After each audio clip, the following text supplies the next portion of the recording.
just have to get myself ready so that I won't be so nervous. You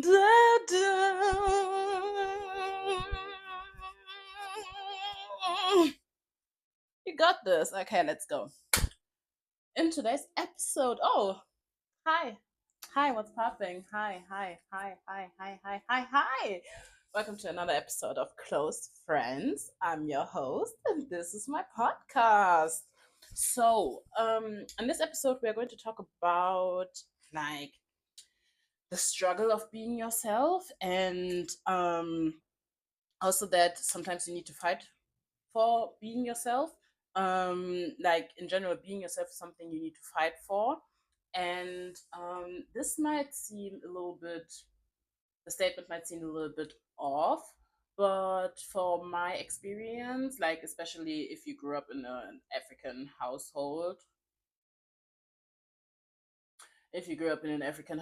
you know that most African parents are very, very strict. They have like a certain plan on how they want your life to go, and they don't accept any differences. They literally, a lot of African parents just give birth to children so that they will fulfill their life goal, which they could not do, or something like that. Like they wanted to be a doctor, so now their child has to be a doctor, stuff like that. Or they couldn't be rich and successful because they got a child, because they got pregnant, like things like that.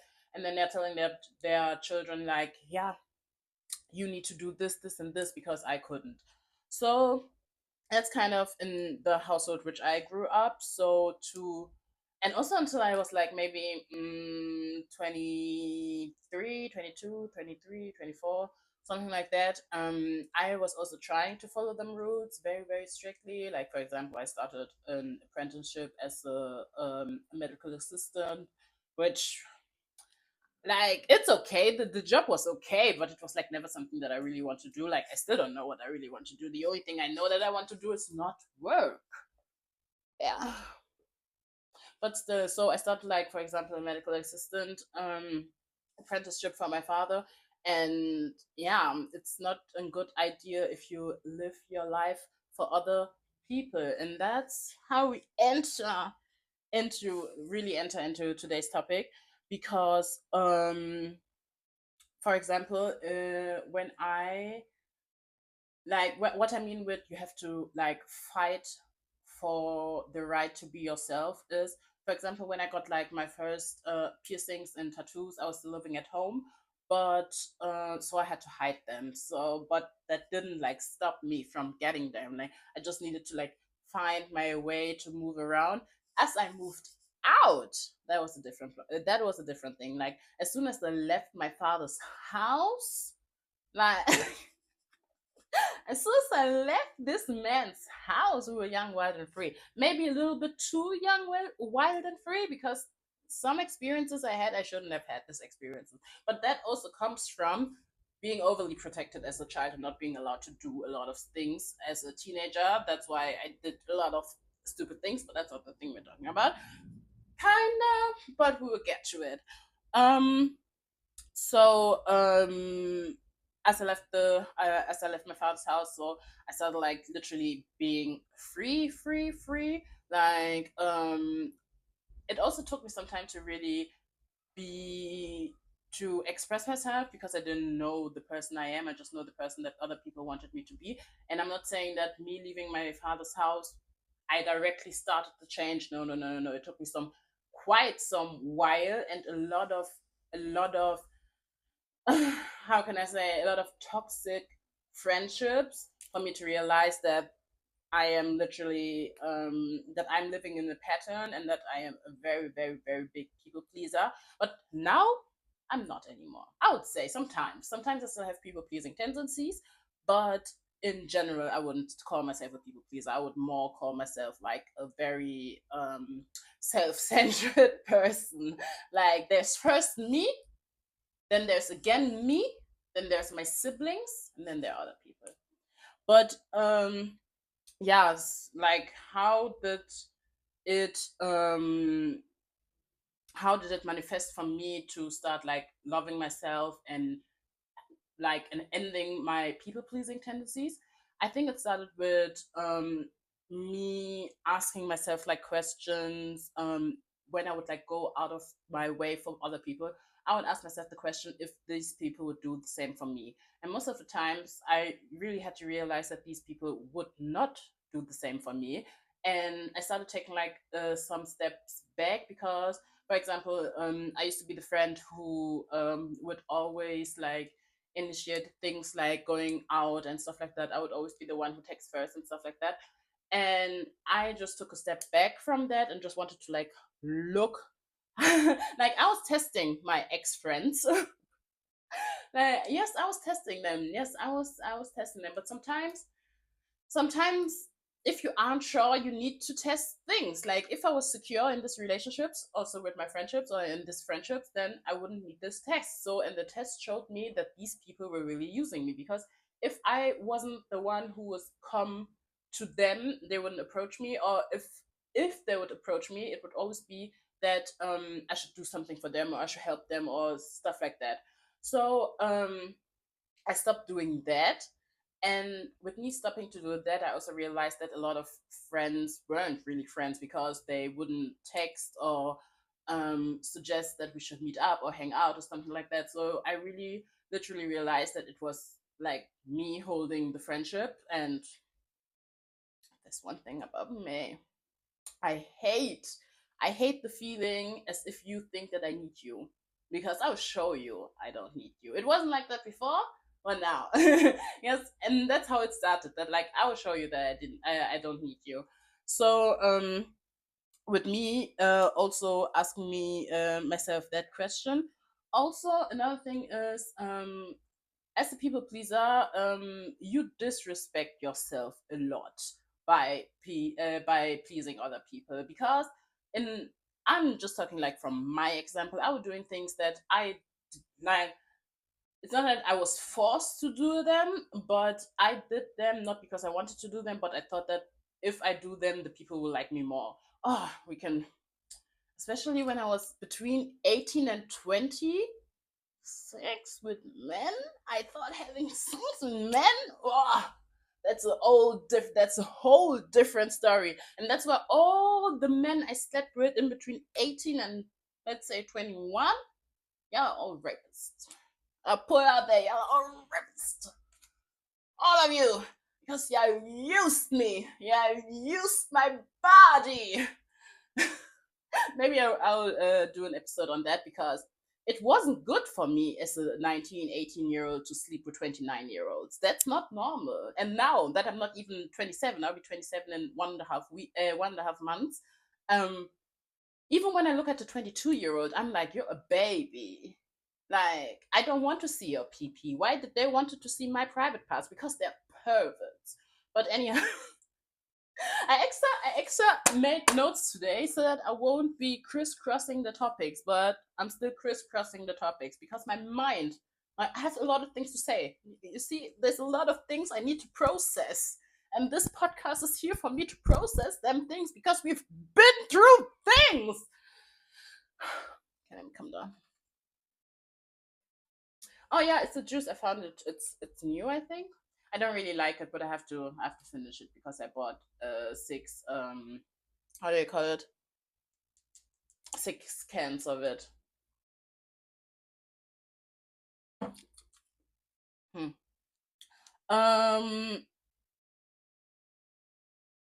So yeah, with me starting to like ask myself more questions, and also asking myself like deeper rooted questions. Like for example, um, like once I found out that these people are not really there for me as how I am there for them, like how I am there for them, I started to ask myself like, why do I still want them as friends, or why do I still like crave validations from them, even though I see that they don't see me the same way I see them. So also there, I needed to take a step back again and analyze my like my behavior and why I think that I need approval from people who don't even like me, or who don't see me as a necessity in their life how I see them in my life. And to be honest, it all comes back to childhood. It all comes back to your childhood. But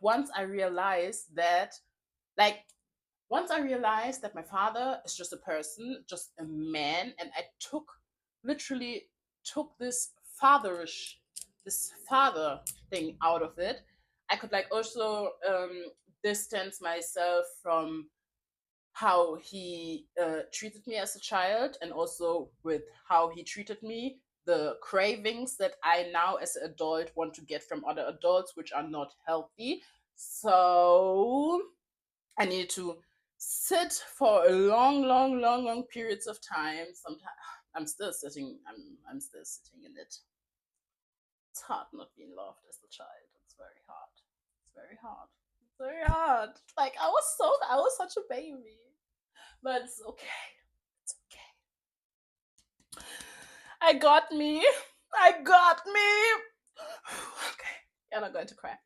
Um, but yeah, after sitting in that and like literally realizing that yes, it's not like, yes, you're craving the love which you didn't get from your parents as a child, but also you have to realize that you're an easy target for people. Like like, now that I'm out of it, I understand what people like when people say that they can see when somebody is like needing, they can see when somebody is like an easy target. And I was an easy target, like not anymore, but I was such an easy target because I just wanted to be loved. Like I just wanted to have friends. I just wanted to um be like a part of something. And once I realized of all this, that's when the really hard work started, because then I had to like realize that, okay, there's nobody who's going to come and save me, and even if there is somebody who's going to come and save me, like, we don't know when the person is going to come. We don't know if the person is going to come. And to be fair, I don't really think that somebody's going to save me except of me. Like, that's why I need to save myself with this healing podcast, because we need healing. I need healing like a motherfucker. But yeah, once I realized that nobody's going to come and save me, I started to take like matters into my own hand, and it really started with me writing. I can still remember so badly. Like, it really started down with me writing the things that I like about myself, the things that I don't like about myself. Then I wrote down the person I want to be, like the woman I want to be in 5 years. I think I just wrote in 5 years. And am I the woman now? Oh, I am, kinda. If I find it out, I'll share it with you. Um, the things that I thought that this woman would have, the habits I thought this woman would have. And then I just try, like, and then I just started to act on it. Like, you don't know, like, now I look in the mirror and I think that, girl, you're the baddest of them all. You don't know how many months I used to have it crying.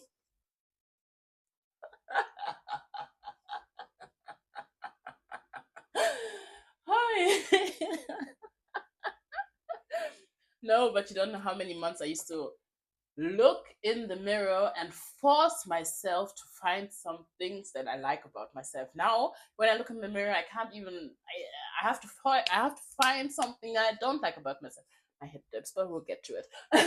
But yeah, just so with me saying this, I'm just telling you that it is like a process, and it won't just come from one day to another, but it's like literally, it's so worth it. And I also think it's very, very worth it, especially when you're trying to do like content creation and stuff like that, because people are evil. People are so evil, especially people are evil when they see you thriving and they see you out of the prison that they have for themselves. Like, I spoke about that in my last episode about about my ex-boyfriend that he himself is in such a prison. Like, he thinks that the world is coming after him and stuff like that.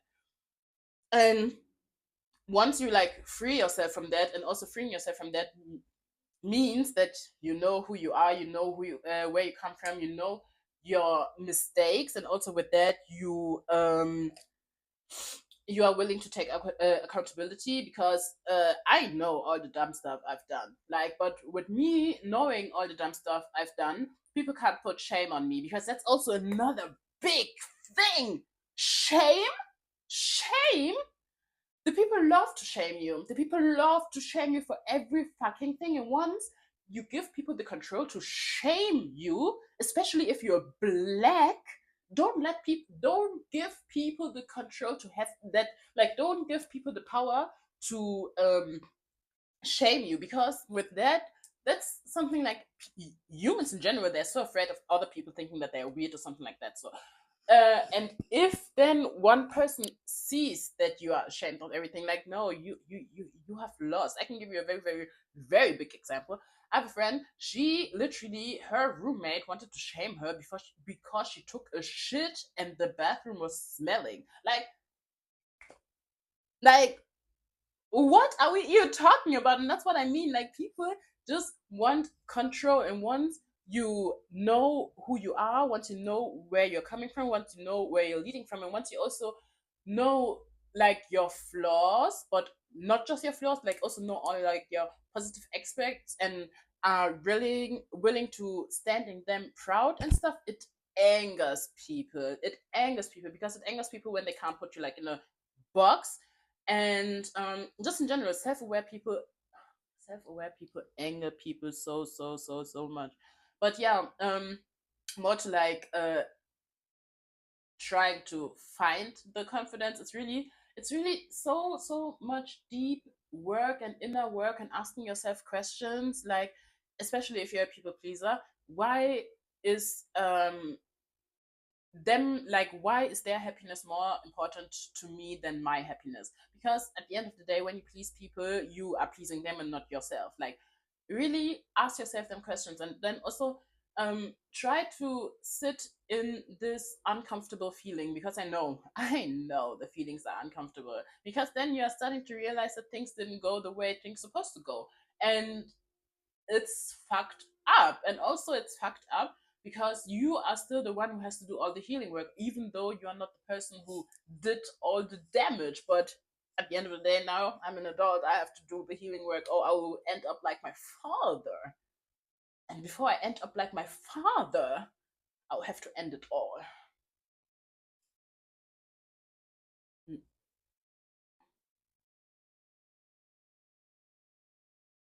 Oh, I can't end up like this man. So we will do all the healing that it's necessary, even though it hurts my soul.